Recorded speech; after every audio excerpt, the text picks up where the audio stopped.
I really am just a big proponent of being honest with yourself so you can get better, so that things get better, so that you get more bookings. Today, we're going to talk about the importance of being honest.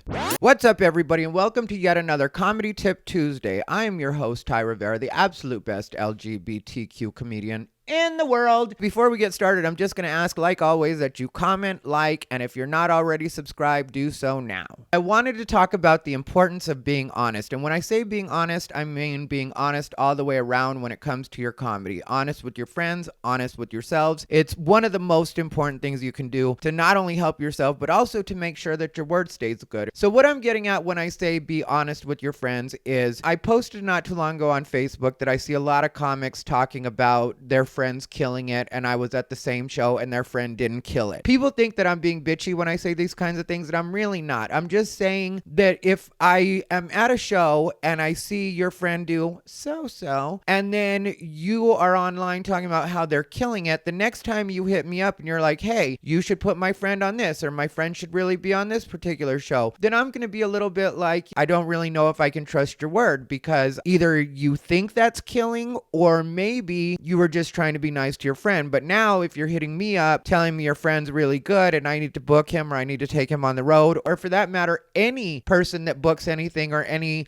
booker, club owner sees that kind of thing and then wonders whether or not they can trust your word, you can't blame anybody but yourself. You are taking away from your own credibility by saying things that aren't necessarily true. Now, it might feel good to say your friend killed it, even if they didn't, but the fact of the matter is, your friend would benefit more from you being honest. Hey, that set went all right, but, and then if you have any constructive criticism, you can give that. If you don't feel comfortable giving constructive criticism, maybe just say, you did your thing. That's one of the things Jackie Champagne told me a long time ago. She said that she would always tell people that they did their thing if they didn't do well, because then she didn't have to lie to them. She could just be like, you did your thing. So, like I said, if you don't have advice to offer them, or you don't feel comfortable, or you're like a person that should be giving advice, then I definitely do get that, and I can see how you would avoid that conversation. But me personally, when people ask me how they did, I'll tell them what I thought of what they did. Sometimes I have no notes at all. Sometimes I have nothing to say. Sometimes I didn't catch their set. But if I do have anything that I can offer, just as far as some comics, I've told them maybe just slow it down a little bit. Some comics, I've told them to pause for the laughs. Sometimes I tell people that there's a particular joke that they're doing that it seems like the audience likes it or wants to go with them on it, but they're just not giving enough. And so I think that stuff like that is good criticism to give somebody if you just notice, because a lot of comics are getting bitter right now because they're like, why am I not getting booked? And the reason you're not getting booked in some cases is because you're not doing as well as you think you're doing. And that's where being honest with yourself is going to come in more handy than relying on your friends. Because no matter how many times I say this, no matter how many times anybody says this, friends are still going to be friends, and people have been conditioned to think that that's friendship, is lying to somebody, telling somebody that they did better than they did because you're supposed to be supportive. But you're not going to get better if you're not honest. And you have to really watch yourself. Like, I've been uploading a lot of YouTube shorts lately, and in a lot of my shorts, I'm either doing crowd work or I'm working on new material. And I have to watch the video of myself, and I will notice the amount of times I use the F word unnecessarily, and that's me having to be honest with myself. Is it going really well when I do it? Yes. But being honest with myself, you could work on that verbal tick of saying the F word every time you don't know what you're going to say next, or you're trying to stall for time. Maybe either use a different filler word, or try to cut out the filler words altogether and not use the F word so much unnecessarily. And that's a note that I have to be honest with myself about. I can't just be like, you're doing great, obviously the audience is laughing at it. Yeah, the audience is laughing at it, and that is very important, and I will continue to post those. But moving forward, I will definitely work on that, because that will make me a better comic. Also, when you're watching video of yourself, and that's what I would say as far as that goes, just so you guys know what my recommendation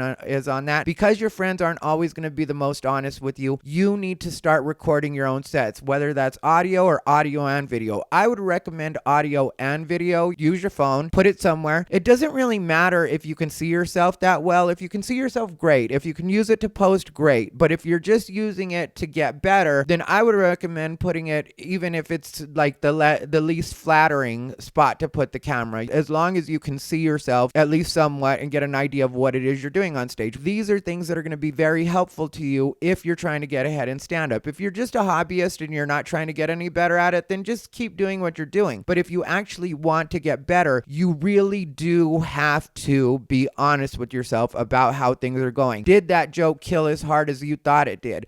Is the audience giving you the responses that you want to get? And you have to be honest with yourself about that. You can't just say things to yourself to make yourself feel better, even though sometimes I know that because we're stand-up comics and it is just us out there, you do have to be somewhat supportive of yourself and congratulate yourself for where you're getting better and where you're improving. And that's not something I would ever try to dissuade anybody from. Do be very nice to yourself as far as it's a process, you're getting better, you're learning more, but at the same time, definitely be honest with yourself about how it's going when you're on stage so that you can make the corrections that you need to make to become a better comic and to hopefully get booked more. Because that's really what we're all trying to do, right? Is work more, get booked more, get a bigger audience, get more people to like what we're doing. So definitely do be honest with yourself. And like I said, don't lie about how your friends are doing. If you want to just say, sometimes I'll just say, I went to see so-and-so at the show the other night. It was a cool show. Then I'm not lying. It was a cool show. They may not have done that cool on it, but it was a cool show and I didn't lie about that. And that's what this comes down to. And when I put up posts like that, people can feel however they want about it. My social media is meant to be entertaining. So at the same time as I will drop nuggets in there of things that I think people need to be doing, I have to make it entertaining. So sometimes it may come off a little bitchy. Sometimes it may be meant a little bitchy. Whatever it is, it is. It's my social media and it's meant for fun at the same time. So I'm not going to pretend that I'm not every once in a while being at least a little bitchy, but there was just a rash recently of comics that have been saying other comics have been killing it, and everybody that was there knows that they didn't actually kill it, and that is not helping anybody. So be honest with yourselves and be honest with your fellow comics so that we can all grow and get to where we need to be. Speaking of honesty, if you guys have any suggestions for anything that I need to be doing on an upcoming Comedy Tip Tuesday, please do drop it in the comments down below. I do ask that you drop it in the comments down below because that does help me on the algorithm. So sending it to me via text message or direct message on Facebook isn't really mutually beneficial. Yeah, you're getting to tell me what it is you think I need to be doing, but at the same time, you're not helping me on this algorithm, which is what I need. I need more interactions so that I have the motivation to continue to do these. So thank you guys for watching. This has been Ty Rivera, the absolute best LGBTQ comedian in the world.